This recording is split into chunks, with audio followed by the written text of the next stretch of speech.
Bogota's Central Cemetery is a testimony of Colombia's political violence. This is the place where dozens of murdered social and political leaders rest. Among them, Maria José's father, Carlos Pizarro, a former commander of the now demobilized M19 guerrillas. His murder came as he was running for the 1990 presidential race, right after a peace deal was signed in 1989. For a long time, we have been denouncing that the closer we get to achieving peace, the higher the risk for all leaders and people that are strongly committed to peace. And that's because, in the context of building peace, our action and struggles become much more visible and strong.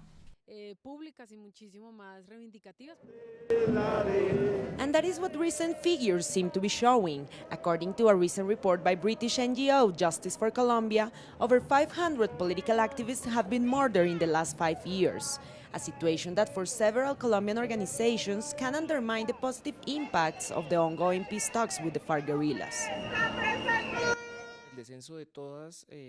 All sorts of violence linked to the armed conflict has substantially decreased. However, this positive impact does not translate in the case of political violence. In 2015, we documented a 35% increase in murders against social and political leaders compared to 2014. We went from 78 murders to 105. Social organizations and leaders have blamed the recent wave of violence on paramilitary structures, which they denounce continue to operate and expand with the connivance of a sector of Colombia's military forces. The government must clarify to which extent these murders have to do with a dirty war policy coming from the military forces. There is no doubt that a sector of the military forces is clearly supporting peace, but also seems that there is another sector that continues to support paramilitary groups.